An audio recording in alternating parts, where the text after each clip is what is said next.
Muito bem. Bom dia a todos, que Jesus esteja presente essa manhã conosco, essa manhã de reflexão juntos. É com muita alegria que eu estou aqui com vocês para a gente falar, né, sobre o tema proposto, como lidar com a finitude da vida física. Bom, o que me motivou, na verdade, para estar conversando isso com vocês foram alguns aspectos ou alguns acontecimentos, né? Primeiro, recentemente, né, o nosso querido amigo Manuel Paes desencarnou, né, um trabalhador, um amigo muito querido nosso, do Caminho da Luz, do qual a gente já de antemão emite e deixa os nossos sentimentos, abraços aos familiares, aos amigos, né. E claro também que muitos de nós, nesses últimos anos, sobretudo pela questão da pandemia, da Covid, etc., por conta da até do processo de guerra que a gente vivencia, né, entre Rússia e Ucrânia, há muitos chamados que temos tido para refletirmos sobre a finitude da nossa vida física, sobre a nossa existência, e falar sobre morte da vida física, falar sobre desencarnação, afinal são temas interrelacionados, mas são compreendidos através da doutrina espírita como fenômenos diferentes. Falar sobre a finitude, de alguma forma, é falar sobre a vida. Falar de educação para a morte é falar de uma educação para a vida, como nos traz Herculano Pires em seu livro Educação para a Morte. E por que que é importante a gente falar sobre a morte, a desencarnação, né? Porque, primeiro, todos nós somos finitos do ponto de vista material, né?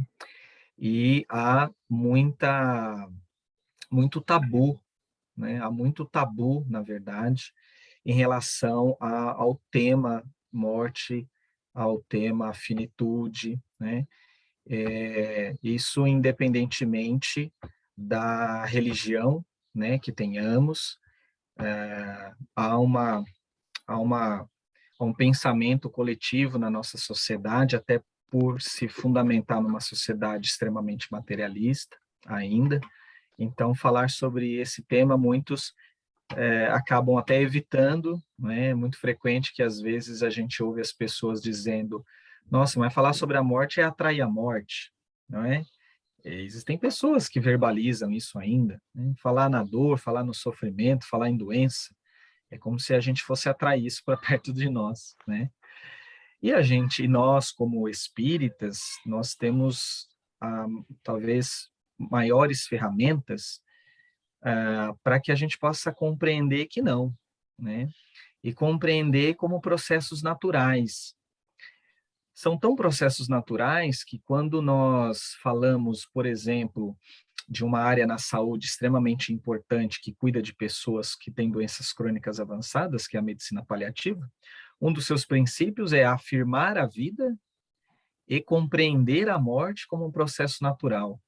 Então, é um princípio básico dentro do meio científico, quando nós estamos cuidando de pessoas com doenças crônicas avançadas, por exemplo, né? Bom, e aí eu procurei meditar alguns assuntos, alguns temas do Evangelho em relação a esse título, né? Como lidar com a finitude da vida física. E antes de trazer algumas reflexões, eu perguntaria para vocês, até para que nosso bate-papo dessa manhã seja mais interativo. É, Vocês têm pensado na finitude da vida física de vocês? Vocês têm pensado no tempo de vida que temos por aqui? Vocês já pensaram como vocês gostariam de ser cuidados, né, quando vocês estiverem próximo do processo da morte e da desencarnação? Onde vocês gostariam de ser cuidados? Na casa de vocês, no hospital, perto da família, recebendo assistência religiosa, não é? Que situação, que condição seria para vocês intoleráveis? Já pararam para pensar se vocês gostariam de passar os últimos dias de vocês numa UTI, entubados, sedados, longe da família, um ambiente cheio de barulho, cheio de apito, cheio de sonda, cheio de apetrecho tecnológico? Ou vocês gostariam de estar no quarto, sem dor, não é? Na presença de quem vocês amam, recebendo o apoio de toda uma equipe de profissionais capacitados para cuidar de vocês, cuidar da família de vocês, dos amigos de vocês, dos netos de vocês, dos filhos de vocês. Alguém parou para pensar nisso? Tem pensado nisso em algum momento?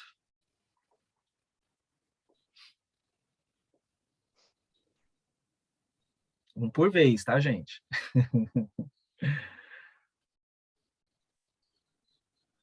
Eu já, viu, Luiz? Muito cuidado ainda.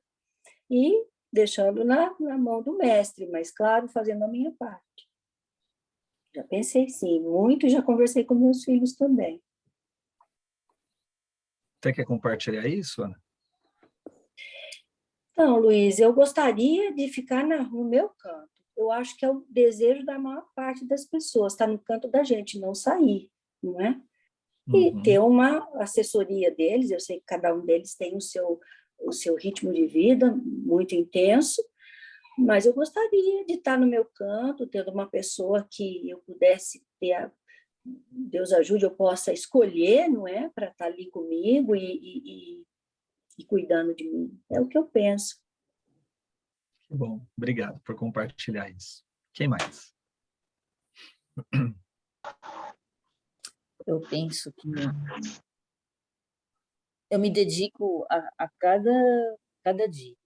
Eu cuido muito do meu presente e confio no plano perfeito de Deus, porque Ele tem um plano muito mais sábio, mais profundo, mais interativo do que o melhor do que eu posso imaginar. Deus sempre me surpreendeu ao longo dos meus 73 anos. Sempre aconteceu algo bem mais interessante do que eu pensava, mas eu dedico a cada dia, e assim como aqueles hinduístas que se encontram e desejam um para o outro uma boa morte para você, eu penso nela o tempo inteiro e eu desejo uma boa morte para mim. Então, eu vivo bem para morrer bem. E assim eu confio em Deus, e o que Ele mandar para mim, seja um leito de dor, seja a graça de reunir a todos os que eu amo e me despedir, morrer em paz, eu preciso de um tempo, sei lá o que, ele sabe o que eu preciso. É isso que eu penso. Que bom, Thelma, obrigado. Bom, então me parece, né, que se por um lado a gente tem uma grande confiança em Deus e a gente pede a Deus o que for de melhor, por outro lado, existem as necessidades materiais, né? Afinal, somos seres espirituais encarnados na vida física. E diante desse cenário, é importante que a gente entenda que a nossa autonomia, ela é relativa, né? A gente não tem uma autonomia completa, absoluta. Existem várias nuances e vários caminhos ao longo, muitas das vezes, de um processo de adoecimento, e que muitas das vezes a gente não vai ter o controle de tudo, né? Ninguém tem o controle de tudo. Mas aí eu me apego ao capítulo 6, o Cristo Consolador, para que a gente possa refletir um pouco sobre na frase que nós encontramos lá no Evangelho de São Mateus, capítulo 11, versículo 28, 29 e 30, que trata do o jugo leve, né? Onde Jesus: vinde a mim todos vós que sofreis e que estáis sobrecarregados, e eu vos aliviarei. E logo em seguida, nesse capítulo 6, no item 2, nos comentários, nós temos a seguinte reflexão, de que todos os nossos sofrimentos, misérias, decepções, dores físicas, a perda de seres queridos, encontram sua consolação na fé no futuro, na confiança e na justiça de Deus, que o Cristo veio ensinar aos homens. E sobre qualquer um de nós, que ao contrário, não espera nada depois desta vida, ou que duvida simplesmente, as aflições se abatem com todo o seu peso, e nenhuma esperança vem suavizar-lhe a amargura. Eis o que levou Jesus a dizer: Vinde a mim, todos vós que estáis fadigados, e eu vos aliviarei. Bom, isso significa também que nós temos uma responsabilidade, né? Seja conosco mesmo, na medida em que a gente se cuida, na medida em que a gente cuida das nossas necessidades físicas, do nosso autocuidado, do cuidado das nossas emoções, do propósito e do sentido em que damos a nossa existência, do trabalho íntimo que cada um de nós fazemos em relação à mudança, né, da nossa forma de ser, da nossa forma de pensar e de agir, que muitas das vezes nos prejudica ou prejudica o semelhante, bem como também na postura que temos, né, em relação a como a gente lida com o sofrimento nosso e dos outros, né? Quando o tema trata de como lidar com a finitude da vida física, isso tem uma total ligação com o que como nós agimos, como nós encaramos a própria vida, né? Qual é o sentido que a gente dá à nossa vida física? E por que isso é importante? É importante porque quando nós vamos estudar alguns processos de desencarnação e morte, sobretudo, por exemplo, o caso Dimas, Adelaide, que se encontra lá no Obreiros da Vida Eterna, e se não me engano, outro caso que é Abelardo, se não me engano, eu já vou encontrar certinho aqui os três casos, mas nós aprendemos que o fenômeno da morte, que significa o processo de desintegração da matéria física, e a desencarnação como sendo o processo de desligamento do espírito relacionado à matéria, portanto, são fenômenos distintos, mas que vão ocorrer, né, de uma maneira concomitante. Nós temos que esses processos dependem da nossa condição moral e da nossa condição de maior ou menor apego à matéria física. Portanto, quando a gente está falando da finitude, nós estamos falando dessa forma do como nós estamos conectados aos nossos propósitos, está relacionado diretamente à nossa condição moral, dos nossos valores, daquilo que nós fazemos, dos nossos sentimentos, da forma como agimos e como reagimos a determinadas situações. Então, falar sobre a finitude significa refletirmos sobre o nosso processo de evangelização, de aperfeiçoamento moral, de conexão ou reconexão com o nosso Pai, numa busca incessante de melhoria, de ampliarmos as nossas potencialidades e de trabalhar dentro de nós as nossas sombras, as nossas dificuldades, as nossas limitações. Bom, um pouquinho mais para frente, um pouquinho mais para trás, no capítulo 5, também é muito importante quando nós tratamos, né? E aí, o capítulo 5, só para nós recordarmos, tem a ver com bem-aventurados os aflitos, né? E, de alguma forma, quando nós estamos diante de um processo do final da vida física, seja nosso ou de quem nós amamos, é muito natural que haja em nós uma sensação, um sentimento de angústia, de medo, de tristeza, de sensação de talvez nós não termos tido uma relação, muitas das vezes, amorosa, uma relação solidificada, uma sensação de, muitas das vezes, a gente poderia ter feito mais pelo outro, a gente poderia ter criticado menos o outro, a gente poderia ter lidado melhor com as dificuldades do outro, a gente poderia ter agido de uma maneira menos raivosa, menos possessiva, de uma maneira menos ciumenta. A gente poderia ter trabalhado menos, como diz a música lá do Titãs, e ter amado mais, e ter tido mais proximidade com a família, com o filho. Vejam vocês que isso são problemas cotidianos da vida moderna e que todos nós estamos inseridos nisso. Então, novamente, falar da nossa finitude é identificar em nós aquilo que nós estamos valorizando no dia de hoje. E aí eu pergunto para vocês hoje se sentem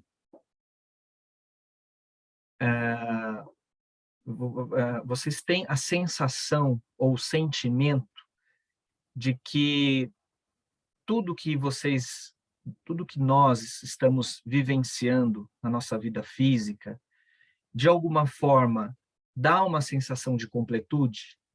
Temos a sensação de, pelo menos, de que se fosse nos pedido, né, para que nós nos retirássemos da vida física, deixaríamos algum legado? Deixaríamos a nossa marca junto às pessoas, junto aos nossos familiares? Teríamos deixado algo significativo, né, que seria a nossa marca registrada para entrarmos para o mundo espiritual, talvez de uma maneira melhor do que quando nós entramos na vida física? Qual que é a percepção de vocês? Vocês estariam hoje preparados para isso? Teriam essa sensação de completude? Queria ouvi-los também de maneira breve.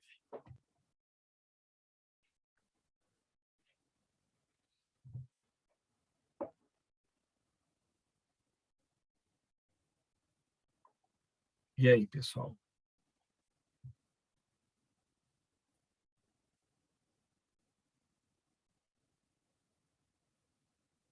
Vamos lá, gente. Olha, Luiz, eu acho que da minha parte, eu penso nisso, né? Eu tenho comigo que eu sempre fiz o melhor que eu pude. Eu tenho consciência dos erros, dos arrependimentos, mas eu tento ser cada dia mais generosa com o outro, no perdão, na compreensão, na tolerância, porque eu também acho que eu mereço esse olhar da vida, porque eu nasci sempre. E nas encarnações a gente está tentando, melhorando. Então, eu acho que se fosse hoje, já que eu não tenho mais criança pequena, eu fico tranquila. Eu poderia ir. Eu ia lamentar se eu não pudesse continuar trabalhando. Eu ia compreender. Porque eu não tenho criança pequena. Ia doer muito. Né? Mas também é algo que se pode compreender, se ajustar com a expansão da consciência. Né? No caso de cada um. Sim, Thelma. Sim. Você trouxe uma coisa muito importante, Thelma, que é essa questão do momento da vida que nós estamos, né? Muitos daqueles que nós cuidamos, ou quando a gente, como profissional da saúde, né, muitas das vezes a gente está muito próximo dessa questão da morte e do desencarne, com mais frequência do que as outras pessoas, embora todos nós estamos experienciando isso, ou vamos experienciar ao longo da nossa vida física, mas você trouxe um aspecto importante, que é em que momento da vida nós estamos, né? Imaginem vocês, por exemplo, uma moça de 36 anos, com um câncer de pulmão avançado, que fez todo o tratamento oncológico, com quimioterapia e tudo mais, e mãe de 3 filhos, né? Sejam dois adolescentes e uma com 8 anos de idade, né? Se coloquem no lugar dessa mãe casada, com, sei lá, 5, 6 irmãos, que está fora de sua localidade, não está na sua casa, não está na sua cidade de origem, está num outro está no outro município, num outro hospital, que conhece, né, alguns profissionais da saúde que nunca tinha conhecido anteriormente, que estar ali, né, estar naquele lugar para receber todos os cuidados necessários para o seu bem-estar, e que passa pela evolução da própria doença, passa a ter uma falta de ar intensa, né? E que se vê aí diante do risco e da possibilidade de morrerem em poucos dias, ou uma semana, duas, né? Esse é um caso real, esse é um caso verídico. E aí, a gente precisa parar para pensar e dizer assim, puxa, como eu posso auxiliar uma pessoa nessa condição, né? E se fosse com algum familiar próximo a mim, como é que eu reagiria? Como é que eu me comportaria, né? O que eu poderia fazer? Como é que seria isso para mim? Porque, veja, a gente fala, e mais uma vez, voltando lá no início da nossa conversa, a gente entende essa questão do processo da morte, do morrer, na pessoa idosa, que está com 80, 90 anos de idade, né? E a gente esquece que recém-nascidos morrem, crianças morrem, adolescentes morrem, adultos jovens morrem, né? E alguns questionamentos, né, são feitos, por exemplo, quando as chamadas mortes prematuras, que está lá no Evangelho, lá no capítulo 5, né?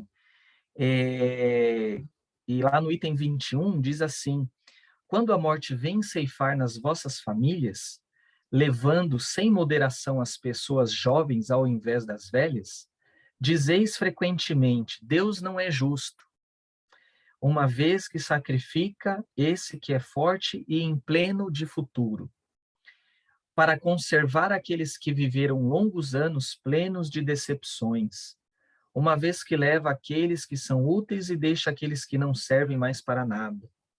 Uma vez que parte o coração de uma mãe, privando-a da inocente criatura que fazia toda a sua alegria. E lá no Evangelho continua: humanos, é nisto que tendes necessidade de vos elevar acima da terra, a terra da vida, para compreenderdes que o bem frequentemente está onde credes ver o mal? E a sábia previdência aí onde credes ver a cega fatalidade do destino. Por que medirmos a justiça divina pelo valor da vossa?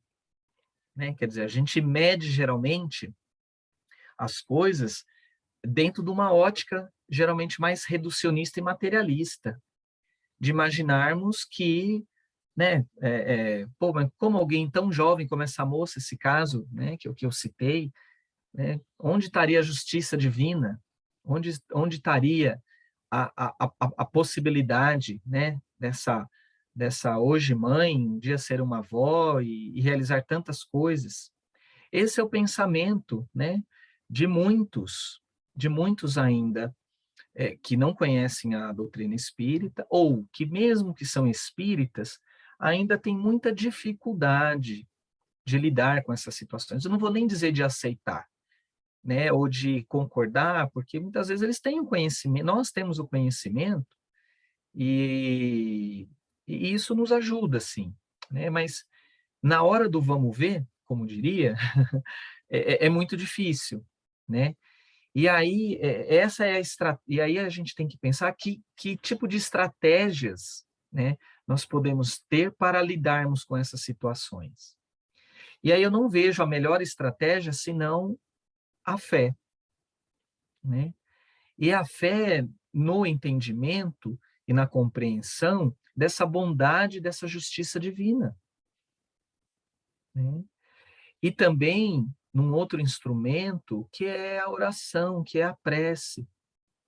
E num terceiro instrumento, e numa terceira ferramenta, que é o cuidado integral, que é o suporte de equipe, o suporte médico, de equipe de enfermagem, de fisioterapeutas, de profissionais que consigam cuidar bem de nós e cuidar bem da nossa família, dos nossos amigos, de ter um olhar para a cuidadora e para o cuidador que também está ao nosso lado, que podem não ser os nossos parentes, mas passam a fazer parte do nosso convívio em algum momento, né? Então, como a gente tem vivenciado um aumento progressivo do processo de envelhecimento, das doenças crônico-degenerativas e das dependências, é natural que em algum momento a gente passe, inclusive, a ter alguém que cuide de nós.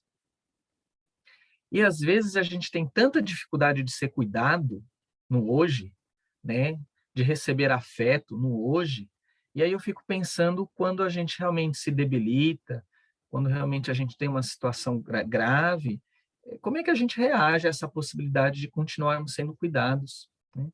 Às vezes eu me surpreendo, assim, pessoas que chegam no pronto-socorro, por exemplo, que precisam de internação, que estão com falta de ar, que precisam passar por um determinado procedimento, precisam receber antibiótico, e elas têm tanto medo, medo que a gente não sabe nem que medo que é exatamente, e às vezes elas se negam a ficar internadas, elas se negam a ser cuidadas, e eu fico imaginando que tipo de construção mental, que tipo de construção de relação, de pensamento relacionado à vida, ao autocuidado, à autopreservação, né?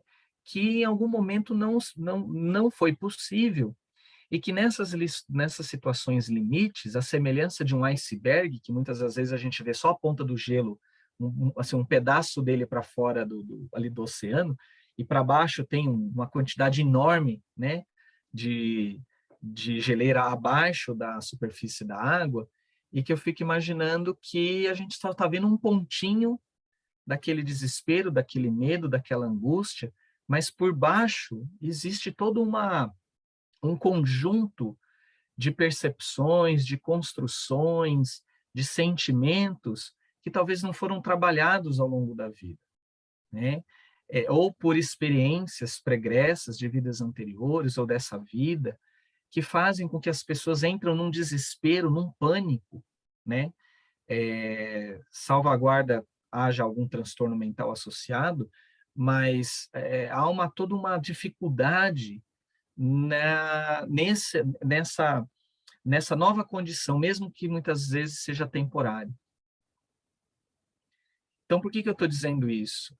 Porque geralmente a gente gosta muito de ter o controle das coisas. A gente gosta muito né, de desenvolver a nossa autonomia plena, e assim é muito bom que seja, de sermos os mais independentes possíveis, mas a gente tem que parar para pensar que a nossa vida também é feita de dependência. Nós somos interdependentes uns dos outros. Quer um exemplo básico, banal, simples? Por exemplo, a gente, na grande maioria das vezes, né, se a gente pegar a população como um todo, ninguém fica lá no sítio plantando alguma coisa, bota adubo, bota água, e daqui a pouco a gente vai lá, colhe e cozinha e põe na mesa. São poucos, né, que tem esse hábito e que tem essa condição. A grande maioria das pessoas, nas cidades grandes, por exemplo, o cara não tem um contato nem com o mato, nem com a natureza, e aí tem toda uma cadeia do agricultor, do cara que transporta da fazenda até o supermercado, o cara que seleciona, o cara que vai botar o preço, o cara que embala para você, o cara que paga, que dá a maquininha para você pagar e você leva para casa. E às vezes a pessoa nem cozinha, tem uma outra pessoa que cozinha para ela. Então veja um exemplo simples, mas que mostra que nós somos interdependentes. Que se você não tem condição de acompanhar toda a cadeia, né, você é dependente, né? E aí a gente também precisa refletir o quanto a gente é dependente, às vezes, emocionalmente, né? A gente, às vezes, depende ou coloca o nosso estado de felicidade ou de contentamento nas mãos ou acreditando que nós só vamos ser felizes se o nosso companheiro, a nossa companheira compreender a gente, se o nosso filho oferecer mais ou menos amor, tiver uma certa né, uma certa proximidade. E, claro, qual o pai e a mãe, né, qual é o casal que não quer ter cumplicidade, que não quer ter amorosidade, que não quer ter a família por perto. Mas a gente esquece que muitas das vezes essa configuração harmônica, perfeita, de uma chamada família ideal, das relações ideais, de um ambiente de trabalho ideal, não necessariamente isso vai acontecer dessa forma. E aí vem a frustração, vem o medo, vem a angústia, né? Vem as dificuldades em lidar com as próprias emoções e as emoções do outro. Então, quando a gente fala sobre finitude da vida física, nós, mais uma vez, estamos falando de como nós estamos gerindo as nossas emoções e as nossas relações. Qual é o grau de importância que a gente está dando, né, para as decepções, para as relações que talvez não foram ou não estão sendo de uma maneira que nós gostaríamos, né? Das dificuldades, muitas das vezes, financeiras que encontramos, né? Ah, da nossa dificuldade, né? E a gente está aí no mês aí de dezembro, onde, de alguma forma, a grande maioria de nós vamos reunir familiares, amigos próximos, etc. E aí, né, a gente, né, por exemplo, saímos aí de uma questão política, de uma polaridade, as pessoas deixaram de se falar, pessoas que foram excluídas do grupo do WhatsApp, né, a gente fica imaginando como é que vai ser a reunião no final do ano, como é que vai ser dividir a mesa do Natal, da ceia, né? Imagina quantas famílias, quantas pessoas que se digladiaram, né, ao longo de todo esse processo, e agora? Como vai ser? Né? Como vai ser daqui para frente? Então, é importante que, quando a gente pensa na nossa vida, na nossa finitude, é importante que a gente pare para pensar em tudo isso, que a gente pare para pensar nas nossas relações, não é? Mas eu queria ouvir um pouquinho, vocês concordam um pouco com esse paralelo que eu estou fazendo, de como se dão as nossas relações, o nosso propósito, com a questão da nossa finitude? Tem a ver para vocês isso ou não?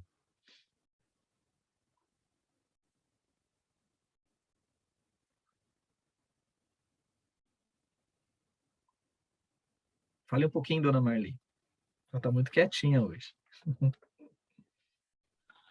Luiz, bom dia. Eu gostaria que você pudesse novamente repetir a pergunta que você falou em relação dos filhos, né? Você se lembra agora há pouco? O que a gente está fazendo se hoje a gente tivesse que desencarnar? O que a gente fez em relação aos filhos, a parte de vivência, educação, não é? É isso, não foi isso, mais ou menos?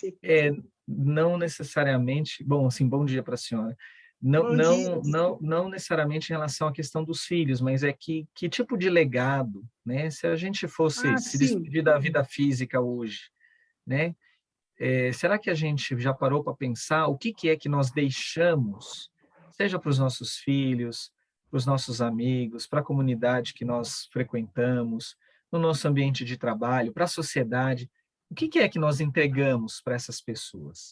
O que Então, entregamos de nós, né? O que a gente deixa como marca e o que nós, de alguma forma, conquistamos em termos de valores espirituais e que a gente vai carregar ao adentrarmos a vida do mundo espiritual. Essa foi a reflexão.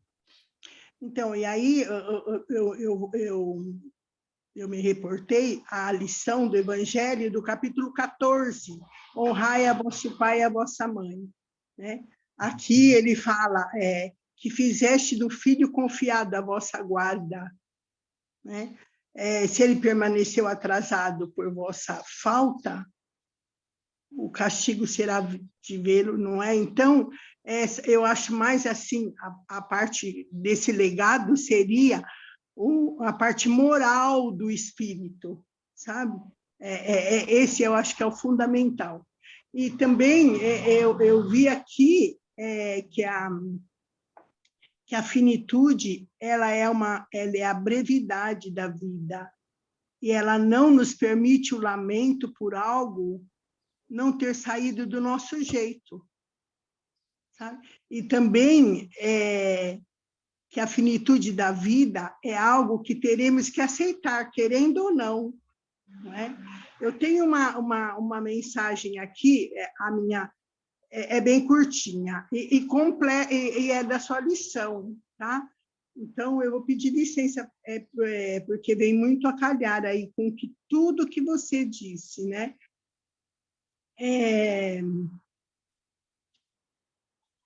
Eu tive uma filha que desencarnou aos 20 anos, e eu não aceitei, eu revoltei, por quê? A gente tem ainda muitas fragilidades, não é? Então, não é... que eu falar? Porque a gente tem aquele sentimento com os filhos, parece aquele sentimento de posse, sabe? Ainda é um egoísmo, a gente quer só para si, né? Quer cuidar, tal. É nesse sentido, porque devido à moralidade do espírito, né? E eu sempre falo que o domínio de cada um de nós é uma conquista gradual do espírito, né? Então, ainda se tivéssemos esse preparo, né, ainda a gente se desequilibra, né, devido a nossa caminhada, né? Uhum. Então, a mensagem, olha, ela faleceu dia 8 de janeiro de 2002. Eu recebi uma mensagem de uma pintura, em uma pintura mediúnica, no dia 22 de maio de 2002. Ela foi em janeiro, eu recebi em maio de 2002. Ela chama A Praia. Estamos cercados pela maré de nossos sonhos. A terra firme é o repouso seguro. Os coqueiros somos nós, que estamos neste terreno, mas contemplando o horizonte, vendo as nuances várias da maré, porém sem nunca sair do lugar. É necessário acerenar a mente, o coração, para melhor entender os desígnios do Pai. Nem sempre aquilo que queremos é o que Ele quer. Os nossos sonhos têm que se ligar aos desígnios dele. Procuremos agradecer a natureza plena e sábia que Ele nos dá, sem reclamarmos. O mundo é belo e devemos cultivar esta beleza em nós. Desespero nenhum pode abafar a singeleza da vida. Temos que honrar a nossa vida, pois, caso contrário, estamos negando a dádiva do Pai. Oremos todos os dias para sabermos distinguir o irreal do real. Que a paisagem e as cores serenas possam invadir nossa tela mental e nosso espírito ao acordarmos e antes de dormirmos. Vibrem estas cores quando tiverem vontade de chorar, de gritar. Silenciem o coração para a vida poder fluir com luz e aceitação. O Pai vibra por nós. Mentor amigo. Essa é a mensagem que eu recebi. Muito, muito linda. E é isso, né? A doutrina espírita, ela é muito consoladora, né? Porque nos trazendo e compreendendo melhor quem nós somos, de onde viemos, para onde vamos, compreendendo melhor um pouco melhor, né? Alguns dos porquês do que nós estamos passando e o consolo da continuidade, da imortalidade da alma, fica mais fácil para a gente compreender essas situações de dores, sofrimento, né? O sofrimento só é intolerável quando ninguém cuida, né? E quando a gente não encontra um propósito dentro das nossas dores, né? Quando a gente tem um suporte, quando a gente é bem cuidado, e quando nós vamos trabalhando, né, o sentido né, em tudo aquilo que a gente vai atravessando, isso fica mais fácil, né? O peso da cruz fica mais leve, né? Mas, dona Marli, a senhora ia comentar alguma coisa? Ou quer comentar?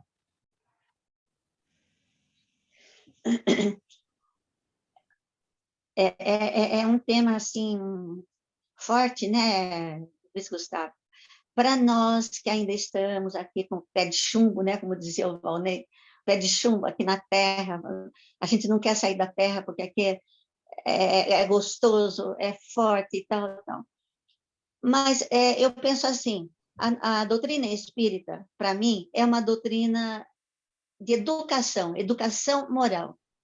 Então, eu não gosto dessa palavra, eu perdi minha mãe, eu perdi meu amigo, porque a gente não perde, eles apenas mudaram de dimensão.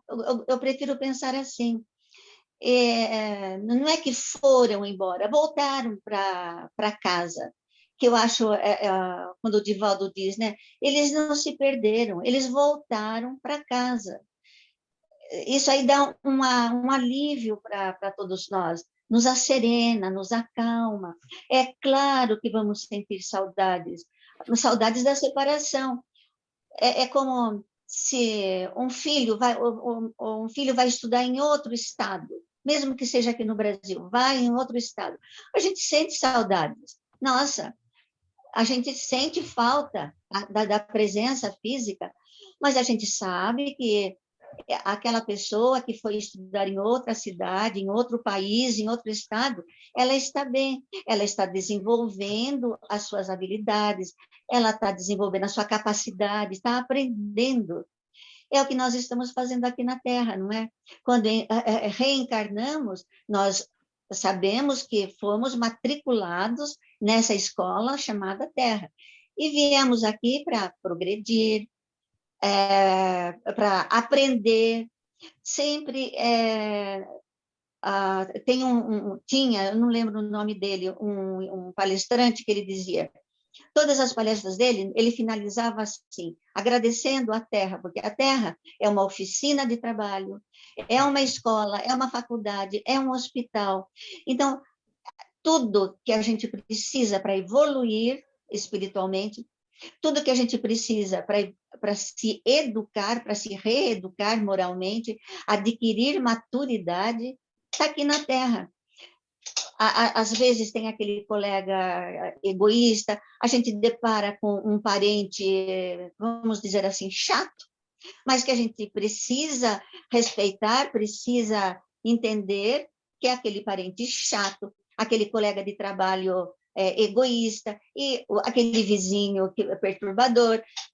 Tudo tem um fim da gente progredir.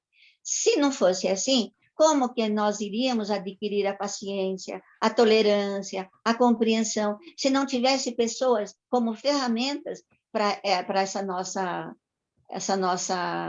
evolução, não é mesmo? Então, você falou, né, se vamos deixar um legado. Sabe, Luiz, eu penso todos os dias, nas minhas preces, eu peço a Deus, Senhor, permita que eu erre menos, porque a gente sabe que nós somos seres humanos, podemos errar com palavras, podemos errar em pensamentos, não é mesmo? Então, Senhor, permita que eu erre menos do que ontem, do que anteontem. E vendo o meu filho já praticamente adulto, eu vejo assim, puxa, eu acho que acertei. Claro que alguma coisa, às vezes eu fico pensando, será que eu acertei mesmo? É como se você fosse dar aula, você pega uma classe de crianças que vão ser alfabetizadas. Então, tem aqueles que entendem na primeira explicação, entendem. Tem aqueles que entendem só na segunda explicação.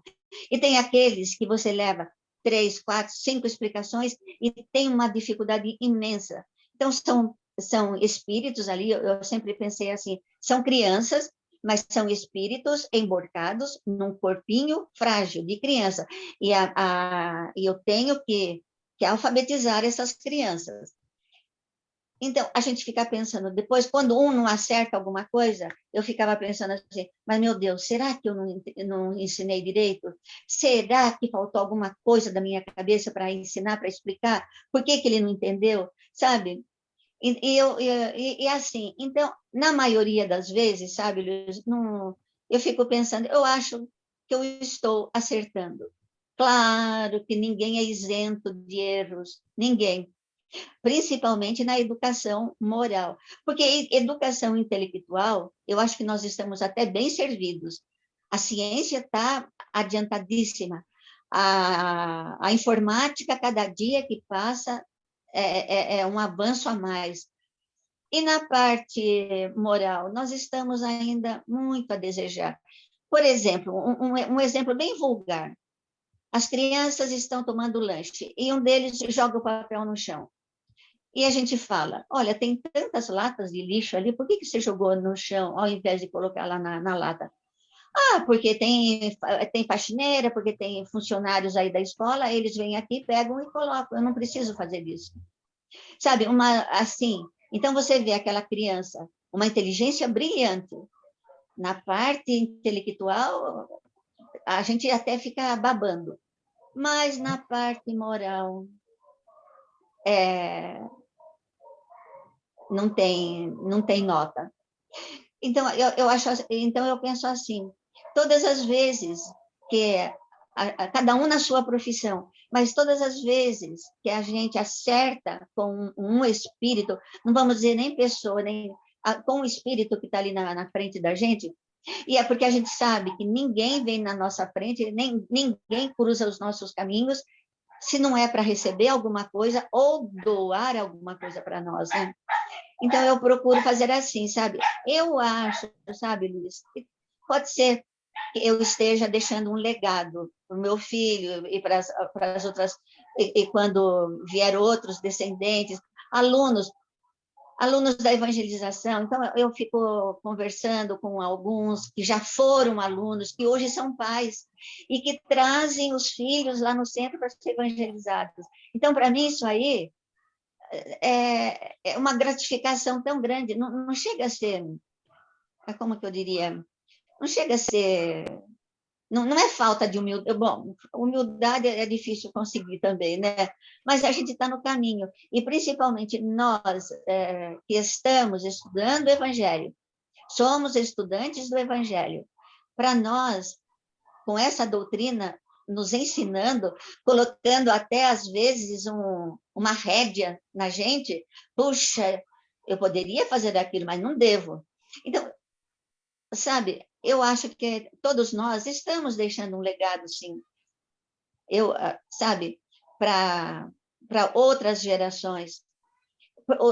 Cada um na sua área, cada um na sua profissão, está deixando para essa nova geração um exemplo, como cuidar de uma pessoa, como cuidar de uma criança, como cuidar de uma gestante, como cuidar de, no seu caso, pessoas mais idosas. Então, a gente faz isso com tanto amor que vai adquirindo aquela energia e a gente se propõe até a fazer mais, não é? Eu penso assim. Que bom, querida. Estamos todos a caminho, né? Às vezes a gente se cobra muito, né, em relação a algumas questões, e essa cobrança muitas das vezes também não nos acrescenta, né? Mas acho que como a senhora, né, trouxe em relação à questão muitas das vezes daquilo que a gente deixa para os filhos, dos bons exemplos, né, junto aos amigos, junto àquelas pessoas que nós temos um contato mais próximo, né, as nossas palavras, e mais do que as palavras, na verdade, as nossas ações, a nossa forma de ser, a nossa forma de se comunicar, isso pesa muito, né, e é uma coisa que a gente sempre tem que estar atento. Bom, eu estou deixando, na verdade, eu deixei um texto, um link aí no chat, para quem depois quiser copiar e colar e depois ver a mensagem, porque a gente está se encaminhando para o final da nossa reunião, mas eu queria só compartilhar com vocês, a mensagem é grande, então vou ler um trecho dessa mensagem que está no site da Mansão do Caminho, que é uma obra social lá do Divaldo Franco, e é uma mensagem recebida por ele numa sessão mediúnica do dia 27 de agosto de 2020, uma mensagem da Joana de Ângeles. E que lá no final dessa mensagem, ela diz assim, que a mensagem é grande, eu vou ler só uma parte. Primordial, desculpa, só assim, a mensagem, o tema dela é vida e imortalidade, tá? E aí lá no finalzinho da mensagem, ela diz assim, para a gente ir encerrando. Primordial, a lei de amor é a base de todas as demais, por ensejar a ampliação do conhecimento e controle nas manifestações ambientais e sociais, que servem de escola para a conquista de si mesmo, já que é do interior que partem os impulsos e as emoções. Essas leis sustentam a do progresso, que favorece com a da justiça, do trabalho, da solidariedade, de perdão e de destruição. Periodicamente, o aprendiz deste educandário, que é a Terra, é chamado a prestar contas dos recursos que lhe foram confiados e de como foram ou não aplicados devidamente. Trata-se da morte, transferência de onda existencial. Aqui, Joana de Ângeles, inclusive no texto anteriormente, ela vai compreender esse processo da morte e da desencarnação, como entendendo que nós somos matéria e energia, na verdade, o entendimento da morte como uma transferência da nossa condição vibracional enquanto ser espiritual, que ao estar encarnado, estamos vibrando numa determinada dimensão, sob determinados elementos, e quando nós deixamos a matéria física, nós vamos vibrar numa outra condição. Por isso, ela trata da morte como uma transferência de onda existencial. E ela continua, trata-se da morte a fim de serem conferidas as atividades a que cada qual esteve submetido. Todos os seres vivos, periodicamente, experimentam essa inevitável transformação, que é uma etapa da imortalidade. É natural que, durante sua ocorrência, aqueles que se encontram no convívio carnal experimentem a ausência das afeições que se fizeram estabelecer, mediante a estrutura da afetividade, na família, na convivência social e espiritual. Essa saudade que fere os sentimentos pode e deve ser superada ante a certeza do reencontro que se dará oportunamente, quando da partida de quem ficou e agora seguiu ao mais além. Não te deixes abater ou retirar o teu sentido existencial quando alguém amado for convidado a retornar antes.